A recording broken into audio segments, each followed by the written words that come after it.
하나님의 말씀은 마가복음 1장 14절에서 20절 가방 버려 가방 버려 라는 제목으로 하나님 말씀 나누겠습니다. 오늘 우리는 마가복음 1장 14절에서 20절의 말씀을 통해 우리 구주 예수 그리스도의 공생의 사역의 그 시작과 또 제자들을 부르시는 그 장면을 함께 나누고자 합니다. 먼저 14절을 보면 요한이 잡힌 후 예수께서 갈릴리에 오셔서 하나님의 복음을 전파하여 라고 되어 있습니다. 본문 14절은 요한이 잡힌 후에 예수께서 갈릴리에 오셨다는 그 사실을 알리며 시작됩니다. 침례 요한은 마가복음 그 초반부에서 그 시작에서 예수 그리스도 메시아의 길을 예비하는 자로 소개되었습니다.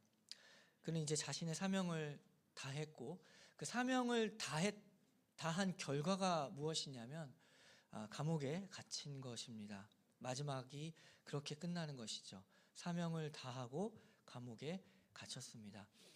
이제 요한은 역사의 무대 뒤로 사라지게 되고 예수님께서는 이제 공식적인 사역을 시작하십니다. 그런데 어디서 시작을 하게 되는가를 보게 되면 요한이 잡힌 후 예수께서 갈릴리에 오셨다. 갈릴리에서 시작을 했다라는 것입니다. 갈릴리에서 시작했다라는 것은 굉장히 의외의 장소입니다. 오늘날에 어떤 큰 영향력을 주고 세상을 바꾸기 위해서는 어디로 가야 하냐면 세상의 중심지 뉴욕 혹은 실리콘밸리, AI 이런 중심지에 가서 변화를 일으켜야 됩니다. 그 당시 때는 예루살렘이고 로마고 아테네 같은 곳에서 변화를 일으키셔야 했는데 갈릴리로 처음에 가셨습니다. 정말 세상에 영향력을 주려고 했다면 가장 피해야 할 장소가 바로 갈릴리였습니다. 왜냐하면 갈릴리는 시골이었고 변방이었고 총구석이었습니다. 거기서 무슨 변화를 일으킨다 한들 사람들에게는 관심도 없었고 큰 영향력을 주지 못하는 바로 그곳을 예수님은 선택하셨습니다. 예수님이 갈릴리를 선택하신 그 이유는 크게 두 가지 중요한 이유가 있습니다. 예수님의 사역이 무엇인가를 생각하는 거죠. 예수님의 사역은 예수님이 복음을 전한 이유는 세상의 영광을 추구하는 것이 아니라 가장 낮은 곳, 관심 없는 곳, 철저히 낮아짐, 그 낮아짐의 사역을 보여주기 위함입니다. 훗날 예수님에 대해서 유대인들이 그렇게 말하죠. 나사렛 사람이다, 갈릴리 사람이다 라고 조롱하는 것은 거기서 무슨 선한 것이 나겠느냐, 아무 영향력도 없는 사람이다, 그렇게 조롱했습니다. 그러나 예수님은 가장 낮은 곳에서부터 하나님의 나라를 시작하셨고 그로 인하여 세상의 가치관을 다 뒤집어 엎으신 분이십니다. 낮은 곳으로 갔다라는 거죠. 누군가 아주 멋진 말을 했는데 이 말이 참 멋지더라고요. 참 멋있어서 기억이 납니다. 물은 낮은 곳으로 흐르기에 바다가 된다. 너무 멋있죠. 물은 낮은 곳으로 흐르기에 바다가 된다. 이건 성경에 없는 말이니까 적지 마시길 바랍니다. 이런 말들은 적지 마시고 성경에 있는 거 멋진 말입니다. 근데 이 말이 참 멋지다는 것은 생각이 듭니다. 비슷하죠. 예수님은 가장 낮은 곳으로 가셔서 바다가 모든 것을 끌어안는 것처럼 모든 사람의 죄를 끌어안으셨습니다. 그러나 우리가 살아가면서 경험하게 되지만 우리가 어떤 세상의 멋진 말들과 우리의 경험의 실제와 현실이 다른다는 것을 알게 됩니다. 그래서 노트에 적어놨지만 멋있어서 현실에서는 잘 적용되지 않는 말들도 많은 것이죠. 왜냐하면 세상 아무도, 우리 역시도 아무도 낮은 곳으로 가려고 하지 않습니다. 왜냐하면 낮은 곳은 한마디로 말하면 힘든 데입니다. 어렵고 고통스러운 데입니다. 무엇보다 낮은 곳에 한 가지 특징이 있는데 그곳은 아주 많이 참아야 하는 곳입니다. 높은 곳에 있으면 말하기 쉽죠. 그냥 말하죠. 낮은 곳에 있는 사람들은 들어야만 합니다. 누구는 말하고 누구는 들어야만 하는 곳에 있다는 거죠. 높은 위치에 있는 상사는 말해야 되고 밑에 사람은 들어야 됩니다. 그 말이 맞느냐 틀리냐가 중요한 게 아니라 그냥 들어야 되는 자리가 바로 낮은 자리이죠. 옳고 그른지 간에 일단은 들어야 하기 때문에 때로는 내가 감정의 쓰레기통이 된 것과 같은 그런 느낌도 듭니다. 그렇게 많이 이를 악물고 참아야 하는 곳이 바로 낮은 곳입니다. 예수님은 바로 그 낮은 곳을 첫 번째 사역지로 삼으셨고 그의 제자들뿐만 아니라 오늘날까지도 예수님을 믿는 바로 우리에게도 낮은 곳으로 우리를 부르시고 있습니다. 예수님이 그곳에 가셨기 때문에 따라오라라는 것은 그곳으로 가라는 거죠. 그런데 한 가지 기억해야 될 것은 예수님 누구냐는 겁니다. 예수님은 하나님이십니다. 죄가 없으시고 완전히 거룩하신 그분이 이 시궁창 같은 이 땅에 내려온 것도 낮은 곳인데 그 곳에서도 더 낮은 곳 갈릴리로 가셨다라는 것, 보잘것없는 그 동네로 가셨다. 밑바닥 중에서도 밑바닥 같은 인생을 사신 분이 바로 예수님이십니다. 그것을 기억하고 우리가 살아가면서 인생의 밑바닥 혹은 인생의 낮은 곳을 지날 때마다 기억해야 할 것은 큰 위로가 되는 것은 예수님이 바로 그곳에 내가 서 있는 바로 그곳에 예수님이 함께 계신다라는 사실입니다. 성경의 모든 인물이 다 그 길을 걸어갔습니다. 한 사람도 예외가 없습니다. 다 예수님 따라서 낮은 곳으로 걸어간 거죠. 요셉을 보면 요셉이 본격적으로 성경에서 추적하게 되는 곳은 총리였을 때가 아닙니다. 성경이 주목하는 요셉의 시작은 형들에게 미움을 받아서 버려진 구렁텅이부터 시작을 하게 됩니다. 그 낮은 곳이죠. 구렁텅이부터. 하나님을 믿고 사는데 어디에 갔느냐? 구렁텅이에 갔습니다. 그러면 좀 반전이 있어야 되는데 요셉이 우리는 나중에 그걸 아니까 반전이 있다고 여기죠. 요셉 입장을 생각해 보십시오. 구렁텅이 갔다가 노예로 팔렸죠. 그 다음엔 감옥에 가버렸습니다. 그러나 그곳에서도 성경은 이렇게 기록하죠. 창세기 39장 2절을 보면 여호와께서 요셉과 함께 계심으로 그가 형통한 자가 되어 그의 주인 애굽 사람의 집에 있다. 노예 신분, 죄수 신분, 밑바닥, 낮은 곳, 그럼에도 그가 형통하다. 그 이유 단 한 가지는 그가 지금 있는 곳이 어떠하다가 아닙니다. 그것이 기준이 아니라 환경에 의해서 그가 형통한 것이 아니라 형통의 원인은 단 하나였죠. 여호와께서 요셉과 함께 하셨다. 즉 고난이 사라진 것이 아니라 고난 속에서도 하나님과 연결된 상태, 그 상태가 형통이라는 것입니다. 형통이라는 히브리어는 그 영어 뜻도 마찬가지인데 prosper라고 돼 있어서 번영하다, 발전한다. 그런데 그 문자적 의미는 무엇이냐면 형통하다라는 그 뜻은 사람이 형통하다라는 것은 그 원래 뜻이 밀고 나가다, 영어로는 push forward입니다. 그러니까 형통은 밀고 나가다는 게 형통입니다. 뚫고 지나간다. 나의 삶에서 장애물이 있습니다. 그러면 그 장애물을 피하는 게 형통이 아니라 그 장애물을 밀어내고 뚫고 전진한다. 그것이 형통인 것이죠. 낮은 곳은 장애물이 많아도 너무 많습니다. 환경도 힘든데 뭐가 제일 힘들게 하느냐? 사람이 제일 힘들게 합니다. 낮은 곳에서는. 생각해 보세요. 요셉은 지금 환경도 힘든데 사람 때문에 지금 이 고생을 하고 있는 거죠. 형들 때문에 구렁텅이에 갇혔고 보디발의 아내 그 여자 괜찮은데 그 여자 하나 때문에 감옥에 가게 됩니다. 사람이 제일 힘들게 했죠.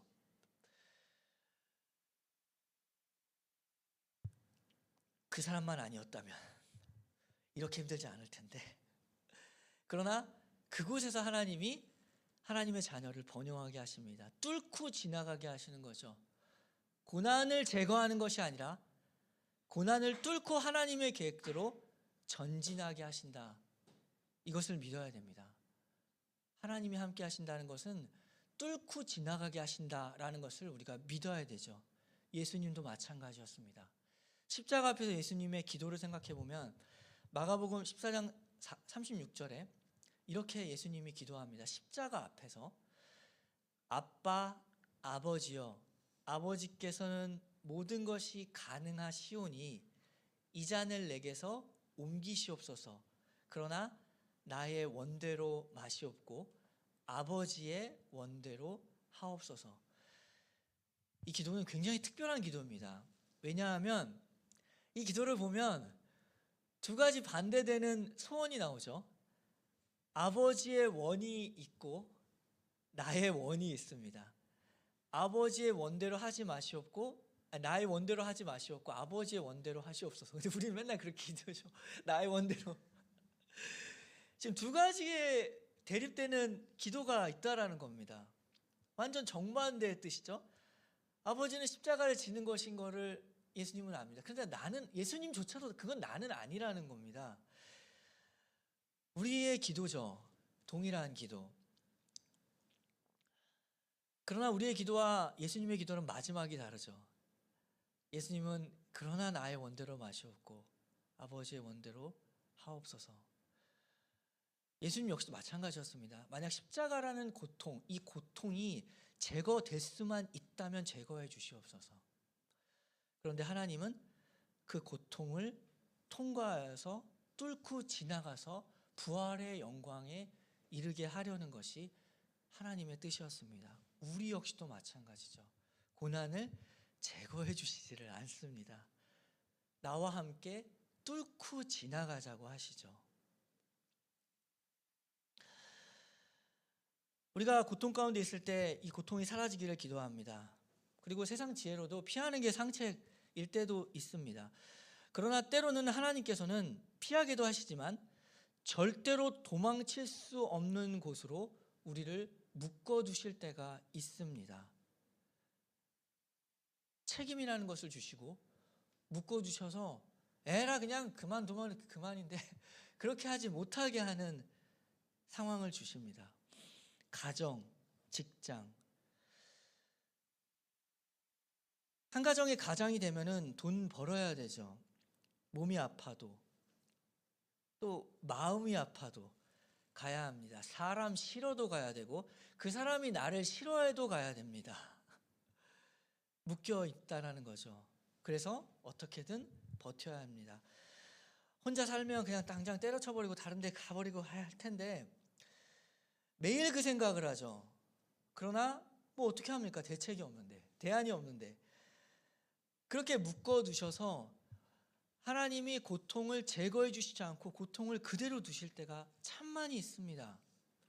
바로 그곳에서 하나님을 의지하고 나와 함께 이 어려움을 뚫고 나가자. 그래서 단단한 믿음을 가진 하나님의 자녀로 성장하기 위한 발판을 열어주실 때가 있습니다. 그때마다 우리가 기억해야 될 것은 이것을 기억해야 합니다.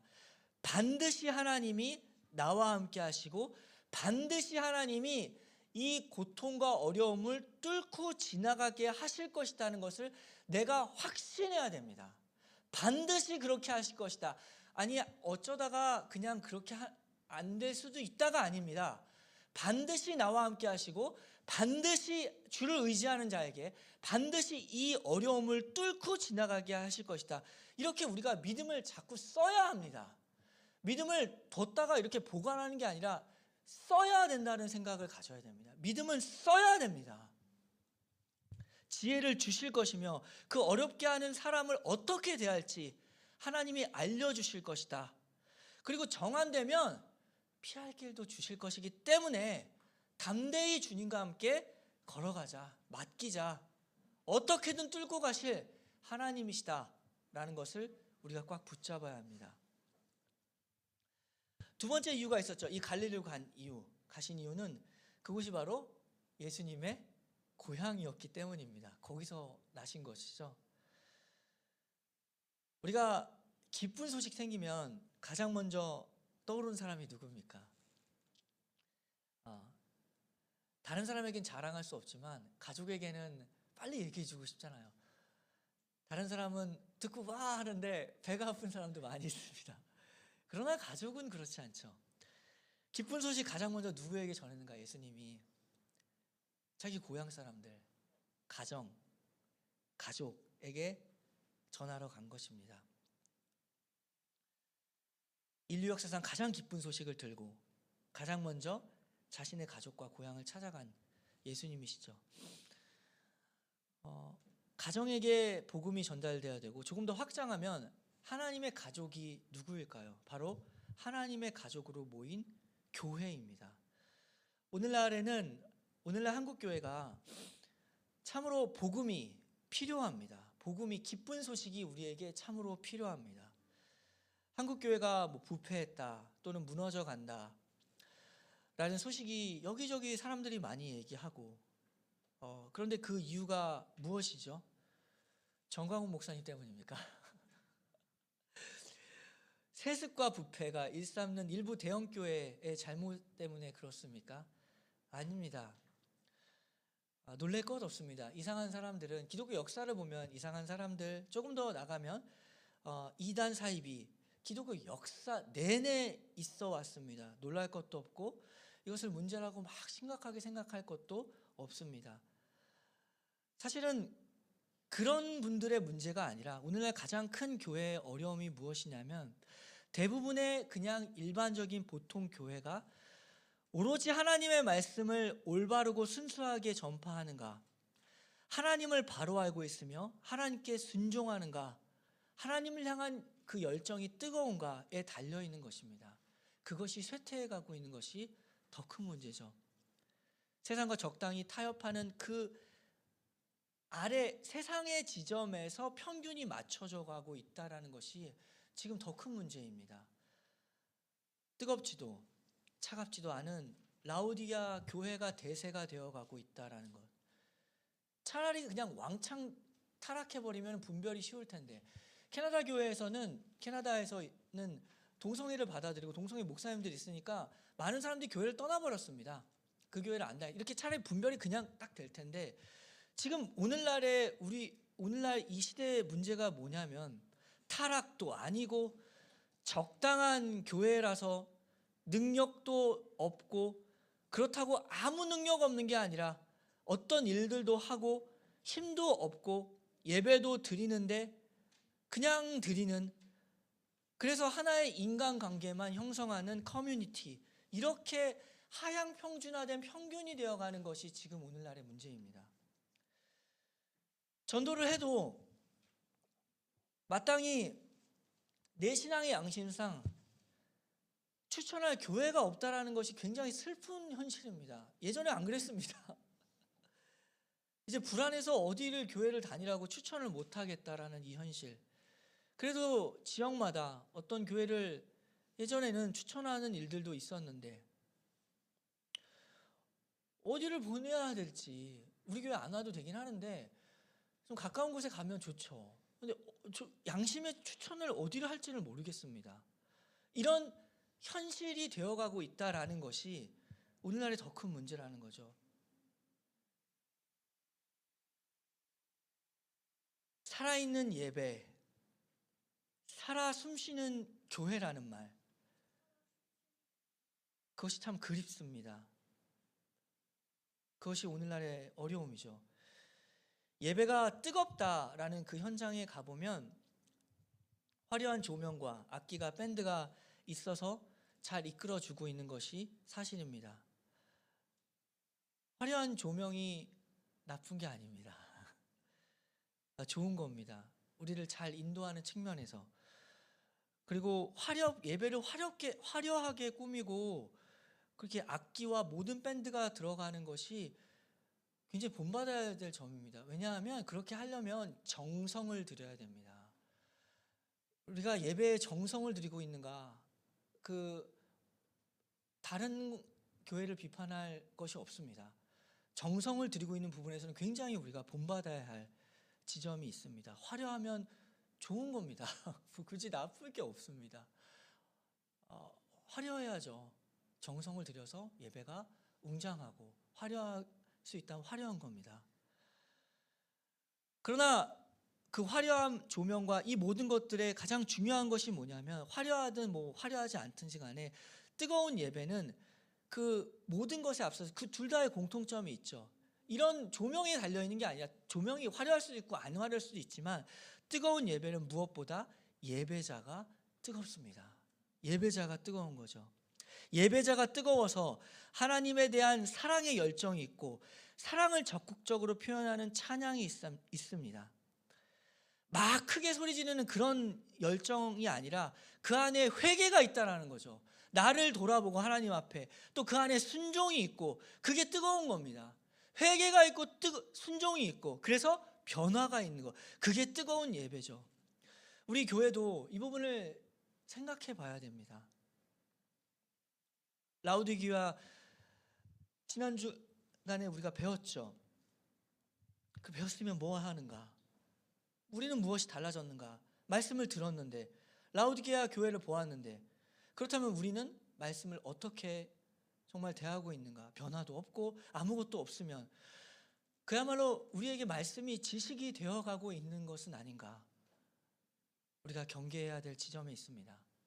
성령님이 우리의 눈을 열어주시기를 기도해야 됩니다. 예수님께서 갈릴리에서 선포하신 메시지의 핵심이 이제 15절에 요약되어 있죠. 15절을 보면 때가 찼고 하나님의 나라가 가까이 왔으니 회개하고 복음을 믿으라. 회개하고 복음을 믿으라. 때가 찼다라는 것은 이제 결정적인 나의 인생에, 우리의 인생에 결정적인 순간이 도래했다라는 겁니다. 복음이 들려졌다. 창세기부터 이어져 온 하나님의 약속이 성취되는 바로 그 순간이 왔다. 그 선포하신 내용은 하나님의 나라가 우리에게 가까이 왔다. 하나님의 나라, 우리 교회가 늘 말했듯이 천당이 아니죠. 하나님의 통치, 천국, 하나님이 자기 백성을 구원하시고 교회를 세우시며 세상을 다루시는 그분의 주권이 임하였다라는 것을 말하는 겁니다. 그분의 주권이 임하였다. 이것이 왜 복음입니까? 왜 복음입니까? 하나님이 왕이 되신다는 사실. 낮은 곳, 고통받는 곳에서 위에 있는 사람이 왕인 줄 알았는데, 그 사람이 다 왕으로서 하고 있는 줄 알았는데 그게 아니다. 왜 복음이죠? 하나님이 왕이시다. 그 높은 사람보다 더 높은 사람이 다스리고 있다. 왕이 오셨다. 하나님의 나라가 가까이 나에게 왔다. 이제 내가 무엇을 해야 되는가? 회개하고 복음을 믿으라는 것이죠. 믿으라고 합니다. 복음은 초청이 아닙니다. 단순히 그냥 회개하고 복음을 믿으라라고 명령하신 것이죠. 정중하게 제안한 게 아니라 권유한 것도 아니라 명령하시다. 왕이 명령하셨다.